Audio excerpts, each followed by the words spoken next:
Hashtag psychotherapy unfogged with Mark Fielding. Hello, welcome to series 6, episode 11 of Hashtag Psychotherapy Unfogged. As eagle-eared listeners will know, we have put out an episode for a while. Joe and I have been incredibly busy. Joe is just putting out a new film called Match, which we'll be talking about in our next episode. Joe's coming on the show to talk about that. So that's a really exciting new project. I've been really busy with moving and various things. But we're back on track now. And I'm very pleased to introduce Cathy Houghton, health and movement coach. Have I pronounced your surname correctly, Cathy? You have, Mark. I Well done. have. Well done, Marvelous. Okay. Mark. So thank you so much for coming on, Cathy. Nice to see you again. Mm. So let's kick off. I mean, what I always start our interviews with is a question around asking you to tell our listeners a little bit about you. So could we start there? Yeah, of course. Yeah. And thanks so much for having me here. It's Yeah. such a privilege. Um, okay, so how is it that I've come to be a coach? Well, a slightly different route to many people, I think, really. I'm actually a chartered accountant, turned health coach initially, and then movement coach added on latterly. Um, we're here today partly to talk about neurodivergence, and what I've Mm, realized is that I have different parts of my brain and use different parts of my brain. So it might seem quite unusual to have made that switch, but it does make sense to mm, me now. mm, Health coaching, I absolutely love being a coach, especially a health coach is a quite unique position. We're not counselors like yourselves. We're not nutritional therapists. Well, mm, some of the coaches mm, are, but I'm mhm, not. I trained in food, but I'm not a nutritional therapist. And I love the way that a coach can sit kind of in the middle of all these other professions. mm, And clients come to me and they might be seeing other people as well. And we can sort of bring it mm, all together. mm, And a coach can be a great a listener, of course, but mm, sort of a guide and a collator and a mentor, perhaps, of what else is going on in their lives. mm, And coaching is so can be so proactive and positive and forward looking as mm, well. mm, So I trained to be a health coach probably about sort of 8 to 9 years ago now, when I was my children had reached a point where they were growing up. They didn't need me so much. I had mm, part-time work and I was looking to add on something new, mm, mhm, to branch into something different. I didn't want to do more accountancy work. And I've always had, like so many people working in food in our areas, mm, I've had a relationship with food. I've had many relationships with food, some of them mm, helpful, some of them not so helpful, but it goes a long way back. Some of my earliest memories mm, revolving around food. And I've done a lot of work on myself. And I mm. wanted to, when I first found health coaching, I thought, my goodness me, this is fantastic. I can, use my skills and my Yeah, your my experience. fascination Yeah. for watching and hearing people talking about food, which has just been, yeah, a Mm, lifelong interest, really. mm, As I say, the movement kind of got added on a bit later, but so that's kind of how I sort of stumbled across it by accident. Health coaching mm, was tiny in this country at the time. mm, It's now mhm, boomed. It's massive, mm. which is fantastic. And I am a registered health coach with the Yeah. UK and International Health Coach Association. Mm. Yeah, and for me, I mean, as our regular listeners will know, I've kind of recently, over the last year or so, trained to be an ADHD coach. So I've learned a lot about coaching, and yeah, the forward look at it brings so much. I mean, I didn't really have that much of a clue really about coaching, but having kind of trained as a coach myself, goodness me, it brings so much to the future. It's really, and it's growing, isn't it? I mean, I think the Yeah. sense I get is it's really, really growing. I mean, when we in our initial kind of conversation pre-show, you told me a bit about identifying as AuDHD. Hmm. Um, I wonder whether you could say a little bit about that. I mean, it's an enormous area and subject, and maybe your journey to understanding, yeah, your neurodivergence, I guess. Yes, yeah, absolutely. So, my story around that is that someone we both know quite well, Mm. Bernie, that we've trained with, Yes. used to be my supervisor, Mm, and she led me ever so gently to the edge of realizing, that I was probably autistic. Mm-hmm. And oh my goodness, what an awareness. I was already Yeah. working with clients who were ND, but not Mm, recognizing in myself, which is just astonishing now. So light bulb moment, huge, mm, huge, huge. And I was so happy to identify with it. And I could see, looking back through previous generations on one side of my family, I could see so clearly the neurodivergence there. yeah. And all the things just fell into place. All the words I'd used about myself, quirky and Mm, odd and mm, different, and mm, just always feeling a little bit kind of not fitting in yeah. quite often. Yeah. So I was so, so grateful to Bernie from that. And I sat with that for some time. And then at the time, so having been through the menopause, and I started to notice quite a lot of changes in my Mm, brain. And as I mm, started to learn more about then ADHD, mm, working quite a lot with ADHD clients, I started to think, oh my goodness, I think there's something here too.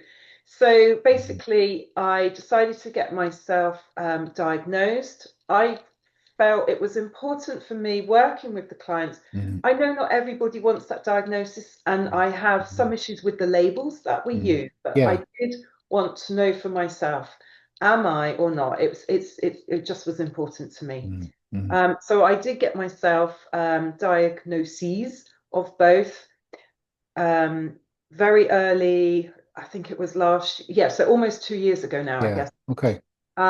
First autistic and then ADHD. Mm, And the ADHD was a bit harder to recognize because I would say that I'm probably more on the autistic yeah. side than Okay. the ADHD. And on the ADHD side, I'm more of the hyperactive than the Mm, inattentive. mm, mm, But I think the thing about being AuDHD is that for me, they kind of balance each other out. Well, on a good day, I call it balance. On a mm, bad day, we could call it conflict, mm, but you do have yeah. that sense of balance. I don't feel that Mm, I am, so I can relate to so much that my clients are going through who consider that they are one or the yeah. other. That's a great advantage. But on the other hand, I don't have that appreciation of what it's like to be just Mm, ADHD or the mm, other. And mm, I think yeah, that sense of being able to see both sides of the coin, if you like, mm. is tremendously useful. I think there is so much more awareness coming now for ADHD. Definitely. We've been told that there's a Yeah. co-occurrence of up to 70%. Yeah. That's huge. That's Yeah. absolutely huge. And my hope is for the future that we do lose these labels of Mm, autistic or ADHD. mm, And really, I just talk about being neurodivergent most of the mm, time, mm, although I happily identify as ADHD. It's a bit mm, of a mouthful. mm, I'm neurodivergent, and mm, that's what it is, really. mm. Yeah, I mean, in terms of AuDHD, well, neurodivergence generally, I guess over recent years, it's become, much more kind of known. Really, there's much more on social media, which can only be a good thing. AuDHD, I think, has taken a little longer, but just to resonate with what you're saying, yeah, that's really kind of coming into the public domain now, which is really fantastic. Mm. I mean, I've read some figures around. It's about ADHD actually. How many people were ADHD in society? It was something like 6%. I my view is that's going to be much higher in Yeah. terms of general divergence, but can I kind of ask, now you do a lot of things, which I guess you mentioned, at the start. So you work with disordered eating, you're, health coach, you use movement. You're also a PT, and Mm. I wanted to ask about that. Could I ask about, your journey to becoming a PT and yeah, Mm. what that is, maybe for our listeners that wouldn't know? Okay. Yeah. Yes, and that is so overlaps with my story of being ND Mm, actually. So yes, a health coach first, then I chose to specialize in disordered eating, and then a few years after that, I was realizing that I myself was out of balance. Standing, I do stand quite a lot mm, from my call. mhm, Being being ADHD, I find that helpful.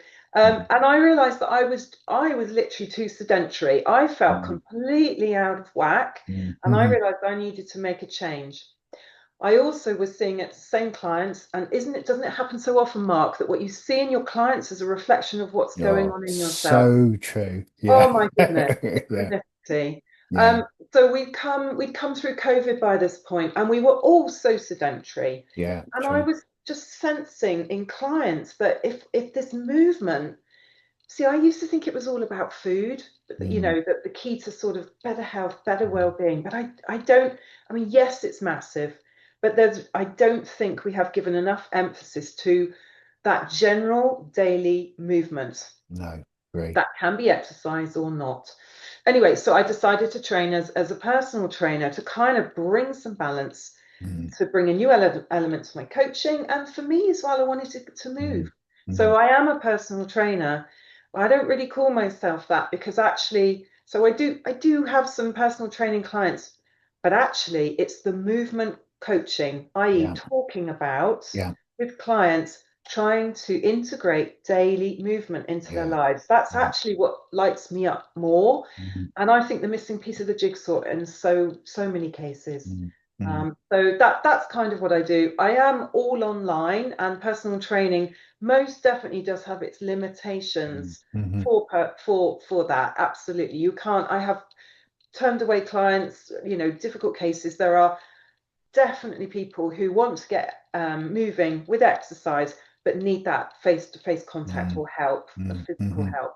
mm, So online personal training absolutely doesn't work for everyone. mm, The clients I find it does work with, they quite often start off as coaching clients and then add on a bit of personal training. mm, And they are, my typical client is usually a woman, usually juggling work and mm. kids and goodness knows Yeah. what else, and is really, really time short. Mm, So to have maybe a combination of coaching and then a bit of exercise together in one mm, call mm, or one or the other, yeah, I find that's mm, really time efficient for them, mm. and they get to know me first and trust me before we Yeah. start doing any personal training together. Yeah, I mean, all of the skills in your toolbox, I mean, they're all really, really complementary, aren't they, in the areas that you work with? Yeah, I mean, in terms of the movement, I mean, it's part of my model, my program as well. I mean, depending on, how much clients can move, their capacity for, yeah, I always try and encourage movement. I mean, I completely agree with you. People don't move enough, mm, just getting out for a walk. Just getting out literally every absolutely. day for a walk can be, in terms of mental health, can be so life-changing, Yes, but of course we're all quite sedentary. We work in offices, some of us, and so it definitely, is an important part, and research really supports it. There's so much research is now on the benefits.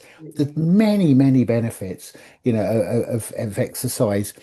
Can I just ask around, depending on the client, of course, I mean, how might you introduce movement into your client work, if that's not too wide a question? I mean, how would you do it, depending on the client? Yes. So if we take a client who is perhaps unhappy with their body size, Yeah, as in their body size is larger than they would like it to yeah, be, and they're not moving much at the moment. Um, because if we were talking about a client who was in too small a body and exercising too much, that would be a completely different yes, conversation. yeah, So, and they're both not moving at all or moving too much, are both mhm, disordered relationships with yeah, exercise or yeah, movement. yeah, Um, so if we go back to the sort of the sort of the typical case I see come up most, I think absolutely stripping away all the ideas about how we should exercise yeah, and just reframing it as movement mm, is the first step. yeah, yeah, So if we think yeah, that the way I like to picture it is movement, picture it as one big circle, that's movement. Exercise is just a mm, smaller circle within that. And there is mm, space for mm, so many different types of movement in yeah, our life. This sure, is a podcast. That's not going to come across very well, is it? But mm, mm, just movement is yeah, all encompassing, and mm, exercise is a part of that. But we move, our daily movement is so mm, important. mm, If you go back a few 100,000 years, we had to move to get our food in some absolutely, way. Now it's absolutely, kind of almost literally handed mm, to us on a plate or mm, answering the doorbell if we yeah, want oh it. yeah, And we have lost something so important there to kind of have to exert that energy to then take in the energy. mm, And moving is, we evolved to move, to run away we from did, danger. yeah, And what people forget is that, or what maybe people don't know, the brain only got added on later on. And the brain functions better when we move our bodies. So I think we have it the wrong way round in our society. We really do. That's a different conversation maybe. But anyway, talking through this kind of idea with clients and getting them to reframe and forget that old ideas about exercise. Yes. Absolutely not talking about sending them to a gym or anything like that. No. Definitely not. And breaking it down into, I really like the term movement snacking. So you're talking about tiny Never bite-sized heard that. Oh, haven't you? I'm just writing it down. Yeah. Sorry. So if you think of a typical exercise session as a movement meal, but during our day, what can we bring in some bite-sized chunks of movement? So that could be after this Zoom call, going and, I don't know, emptying the dishwasher and hanging out some washing or something like that, but just moving your body. Reframing what we do around the house as even useful movement is a big step forward. There's a fascinating podcast about that, the placebo effect of exercise. When we move our bodies and know that it's doing us well, it's been shown to have positive impact on us. Isn't that incredible? Yeah. So I know that so many people are busy, but really, who doesn't have time to bring in 5 minutes here, 5 minutes there, throughout the day, little chunks if possible, rather than the old way of sit still, sit still, sit still all day, then an hour at the gym and think we've done okay. I don't think that I really recognise that in my own life. better than nothing. And if we enjoy it, then great. But so often, when I think of the amount of clients who've come to me and said, afternoon snacking, grazing, binging seems to be something that comes up a lot. And what I feel is that women have been kept still. So I'm saying women because most of my clients are women. I do coach men as well. But, really what the body is crying out for at that point is either to get up and go outside and get some fresh air, or to move around, or the other extreme, to have a nap. But none of those seem possible or have occurred to the client to do. And so instead, what's used to do to prop them up in the afternoon is to reach for food. I completely understand that. And it's so easy to do. But actually, what the body really needs, I think, we just need to listen in to a bit more about what's going on. And then just to pick up on one of the parts of that, it's so true what you're saying. I mean, when I try and introduce, exercise, for the mental health benefits to clients, often the go-to will be, oh, I can't join a gym, or I can't go out and run 5K, and don't have to do that. I mean, when you're talking about, intentionally, framing the exercise you do around the house as exercise. And I also read a research study, and I'm probably going to destroy it, but it was something around longevity for people that introduce some just chair exercise.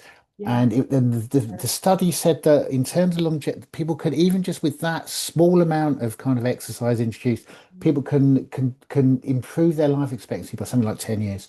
And that's just, it's incredible, isn't it? And also really resonate with what you're saying, because we're meant to move. We're originally from hunter-gatherer societies. There's a whole conversation around ADHD there as well, which we won't have, hunter kind of farmer theory. I mean, can I just ask you, particularly with ND clients, what would you say about the benefits of movement for neurodivergent clients generally? Okay. Yeah. So if we think about maybe autistic clients Yeah. first of all, let's just Yeah. take, Okay. bearing in mind there could be lots of overlap here, but with Yes. autistic clients, so I think so autistics we know, and I recognize in myself, there is very often a need for ritual and Yeah. routine and stability and kind of feeling safe in incorporating all of those. So I think having a movement or exercise routine can be incredibly grounding for an Yeah. autistic client. Okay. And that can be whatever they want, whatever they want it to look like. But I think something that can be regularly done, consistently done, but also bringing in a little bit of a sense of flexibility, because what we don't want is something that becomes so rigid that then there is upset if for some reason that can't happen. So Yes. it needs to be Yeah. It needs to be adaptable as well, regular yet adaptable, flexible structure, if you like. Yeah. Um, very often the nervous system is high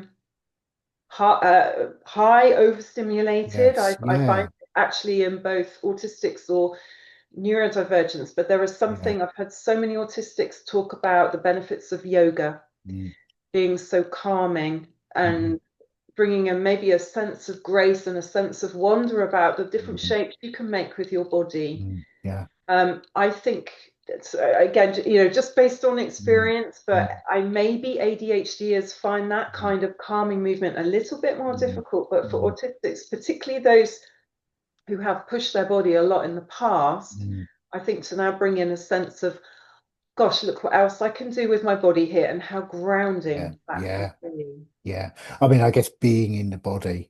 Yes, It is important. so important because I guess, I mean, this is not just true with autistic people, but we spend a lot of time in here, don't we? Yes, The very opposite of being in the body, absolutely. really. And it Yeah. is really grounding to be in the body. In terms of ADHDers Yeah. specifically, what would you say about the benefits of exercise for ADHDers in particular? Yes. So to me, ADHD is so much caught up about energy and Mm, where are we in energy? yeah. ADHD is obviously we know sort of I know very well sort of what it's Mm, like to have that sort of hyper side. mm, And mm. if we can't express that, that is not good. So No. it's great to Yeah. be able to have that place of, high exertion. And they talk about with ADHD children, don't they? Getting them into boxing or Mm, martial yeah. arts or high energy sports Yeah. and things. Yeah. Absolutely. And I encourage my clients to think about, well, having that focused outlet is great for high energy. But Mm, when it comes, let's say it's a once a week boxing class, mm, boxing fit mm, class or something mm. like that. I'm so aware I'm stereotyping hugely here, but No, I mean, um, we're really generalizing. I mean, yeah, obviously, I mean, we're talking about neurodivergent people generally. I mean, everyone yeah, is a complete individual, but yeah, just to yeah, put that caveat in. yeah, Yeah. yeah. So let's say they've got that outlet planned once a week. That's Mm, fantastic. But also to think about in the moment, if something upsets them on that day, mm, where is that stress outlet? And I think mm, if a person gets that ramped up nervous mm, energy, mm. just to be able to say, God, for 5 minutes, so over there I've got a resistance band and a Yeah. gym ball. Yeah. For 5 minutes, I'm going to pull on that band and Yeah. I'm going to bounce on Yeah. that ball just to get some energy out. Yeah. So using that can be really helpful. And of course, I mean, so ADHD is, as I say, having the patience and I think the yoga is just as useful if they can. Mm, yeah. But I've not seen it put into practice maybe Mm, quite as much, mm, sorry, mm, with ADHDers. But mm, with both, it's about, I think, what we don't do enough of tuning into the body. mm. What does my body need? Um, and to make sure it brings some balance to both of them. Yeah. Because, like I say, there can be a tendency to over rely on these things Mm, too much, and those that train for big events, yeah. that sense almost what's the word, monotropism. Mm, yeah. Yeah. That Yeah. Yeah. kind of, Yeah. so with an awareness that it can go too far as well, and so Mm, it holds a balanced and helpful place in their mm. lives. Mm, mm.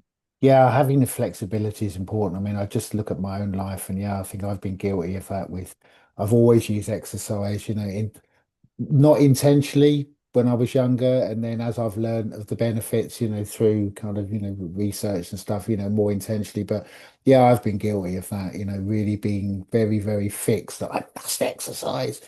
Even Yes. if I'm unwell, I've got a cold, got to exit, so I've gradually been able to pull back from that. And I guess that's potentially the shadow side.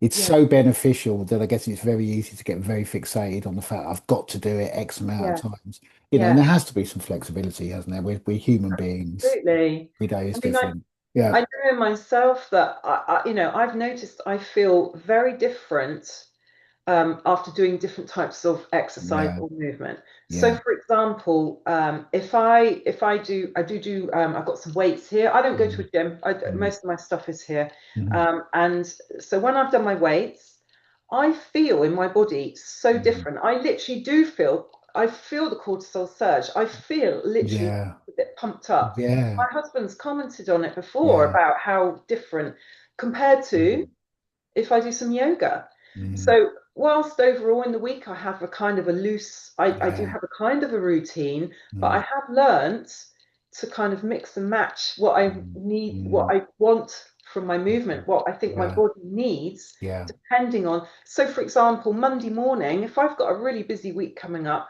I might do yoga to calm Mm. me down before I Yeah. come to my desk. Yeah. And then, the weights can come later in the week when Yeah. the day is different. Yeah.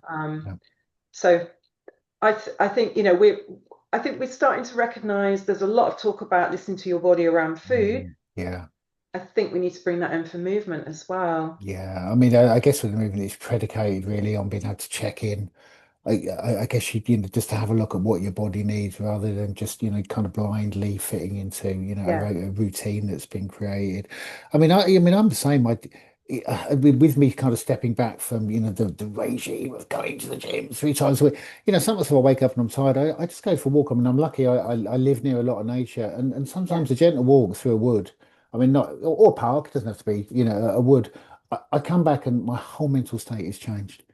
It's absolutely. just incredible the Yeah, change, and that's just a gentle walk. I mean, my heart rate's not even up. I'm probably being mindful when I'm out. yeah, But yeah, it's so important movement. And I guess absolutely.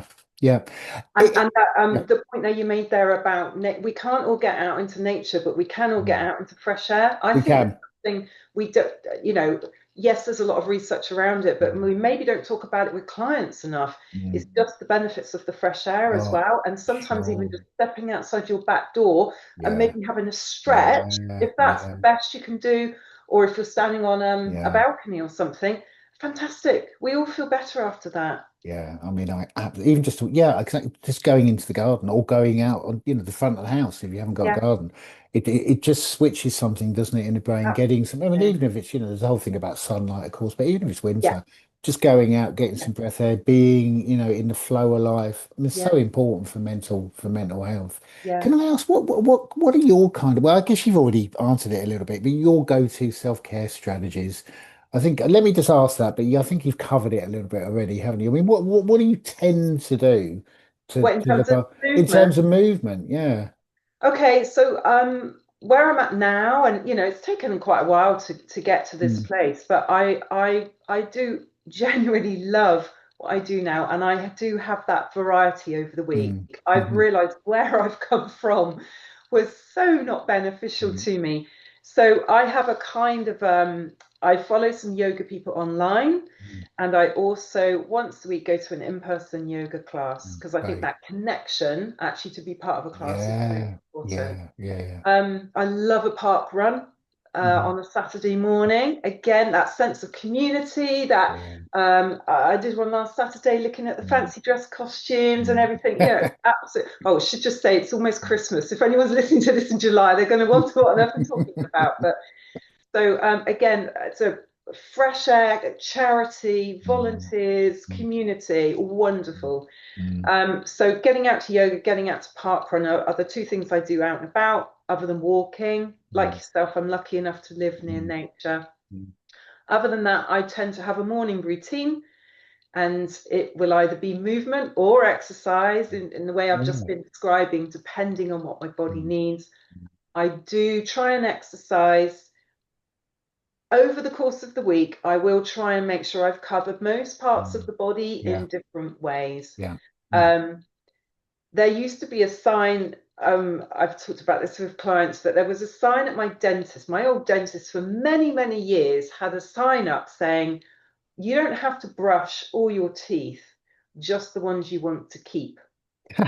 I think about that now with muscles. You don't have to move all your muscles, just the ones you want to keep.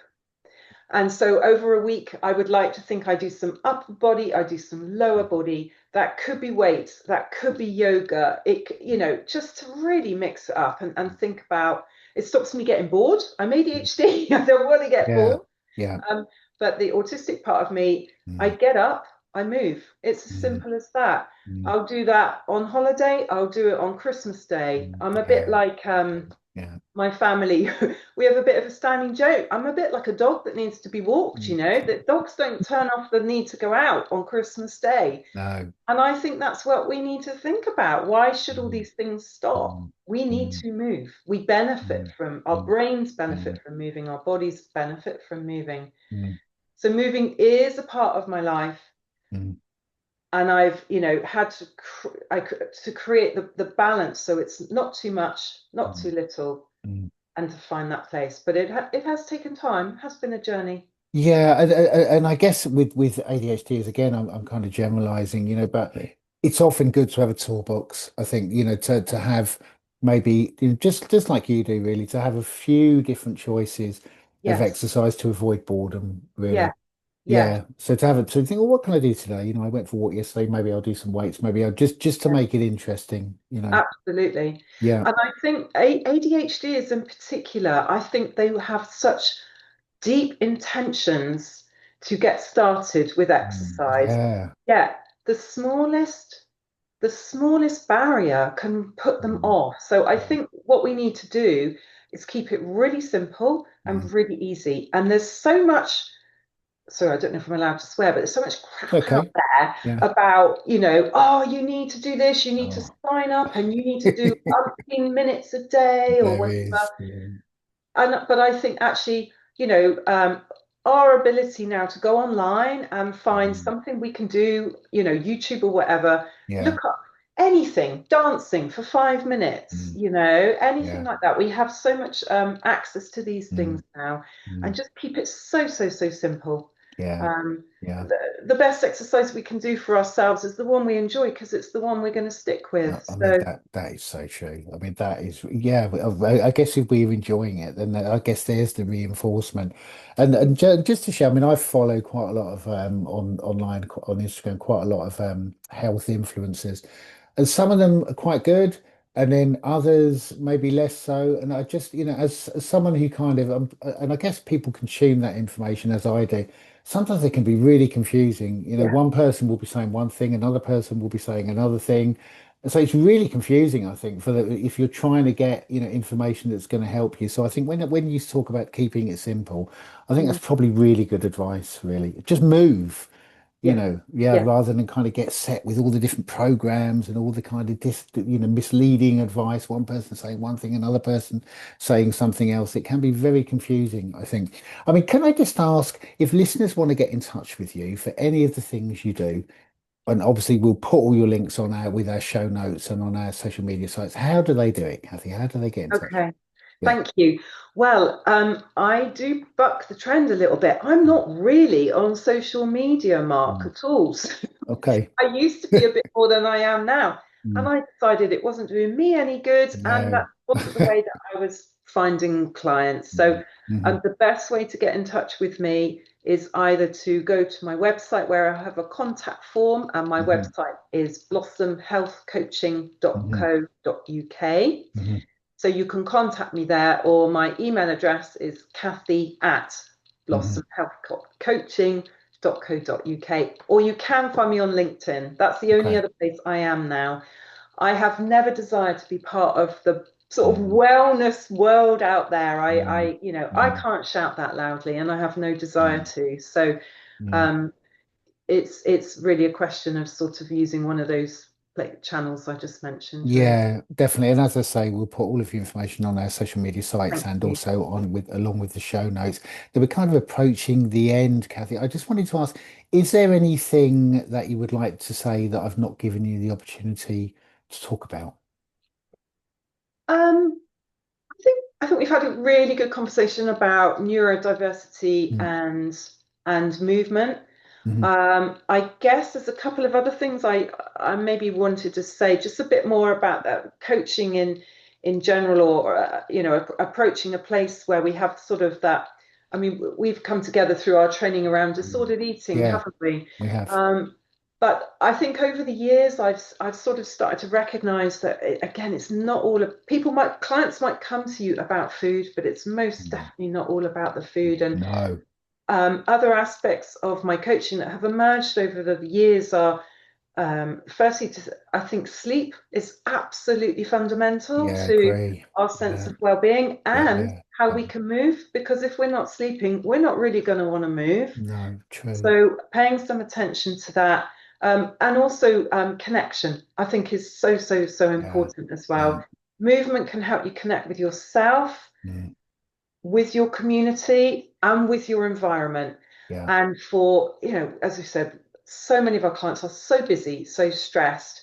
mm, So when we can find something we love that can mm, tick more than one mm, box, yeah, park run's a great example, actually, that you can mm, go out, you can talk yeah, to people there, you're getting the fresh air, yeah, maybe you're doing it in a beautiful place, and yeah. you can tick like 4 or 5 boxes at once Mm, within mm, half an hour, whatever it is. mm, So mm, I think really, so movement is fundamental. Um, but quite often I've found the way that of helping clients around disordered eating sometimes there's nothing to do with the eating, and we've got to talk about mm, these other foundations of well-being mm, instead. mm, mm. Yeah, and I really agree. I mean, I guess, we have to treat people as holistic beings, Yes, because people are not one thing, are they? And when you talk about, the benefits of maybe going on the park run, I mean, I completely agree. I guess there is something about being intentional around just increasing the benefits. And the park run, yeah, like you say, fresh air, you're in nature, there's the interpersonal stuff, you're in a group, you're making friendships, doing yeah, physical exercise. It's a brilliant, brilliant, but I think it's trying to be intentional yeah. about it, really. So I just want to say we're out of time. I just want to say thank Oh, you, Cathy, so much for coming on the show. This is a subject I've been wanting to cover for a long time. I'm so passionate about movement. So I really appreciate you coming on the show, and it's been really nice to see you again. thank you so much. Absolute pleasure. And once again, I'd like to thank Cathy so much for coming on the show. It's brilliant that we got a show in around movement. Movement is a big part of my program, big part of Cathy's program. Just so important. And countless research studies continue to support this for mental health, exercise. And it doesn't have to be, as I said in the show, it doesn't have to be, going to the gym 3 times a week, although of course that is also fine. But just a walk around the block, or as Cathy said, just some gentle stretching in the garden, getting some fresh air, being outside, and I'm quite a big fan of just trying to overlap these things. So, if you are able to go for a walk and there is something like a park or in a green area near you, then go for a walk in the green area, so you kind of build up the benefits effectively. You might be listening to a podcast, if you really enjoy learning or really enjoy listening to podcasts, you could also be maybe listening to a podcast, or you could just be mindful in nature. Of course, being mindful in nature is also tremendously therapeutic. So absolutely chuffed that we got Cathy on and we managed to cover such an important area. Cathy was also very generous in talking about her journey with being diagnosed as AuDHD. I thought that was also really, really interesting, and something that we've not covered, although we have done a few shows covering neurodivergence. We've not done a show particularly around AuDHD. And I think that does mirror kind of what's going on social media and outside in the world, really. I think over the last few years, there's been a lot more concentration on neurodivergence, both on social media and in the press, and that is a fantastic thing. But I think AuDHD has taken a little bit of time to kind of catch up, but now there's quite a lot coming out about AuDHD, and I think the figures at the moment are, excuse me if this is not entirely correct, something like 60% of people with ADHD are also autistic. My guess would be that probably figure is going to go up. Neurodivergence is very individual, of course, but it was great to hear about Cathy's journey. I really, really enjoyed the show. I first met Cathy when we were doing some training with Bernie, who's also been on the show, in disordered eating and working with eating disorders. So I've actually known Cathy quite a long time. We've done quite a lot of training together. Um, So just want to thank our listeners for listening as always. It's the day after Boxing Day today. So I want to wish you all a Merry Christmas, even though you've just had it, and a happy 2026. We've got a big announcement on the next show. So Joe will probably be coming along for the next show. Got a big announcement there. I mean, as I said earlier in the interview, we've not been putting out so many shows, which is unfortunate. We just have not had the time. I've not had the time. Joe has not had the time. So yes, apologies for our regular listeners for that. It's always better with a podcast to have regular shows, and we've been unable to achieve that really with season 6. I think Cathy was our 11th show. Um, so anyway, so we'll get Joe on for the next one, and we've got some announcements to make. So just again, as I always say at the end of the show, thank you very much for listening. We wouldn't have a show without you. And look after yourselves, look after each other, and look after the planet. And I'll see you soon on the next episode with Jay.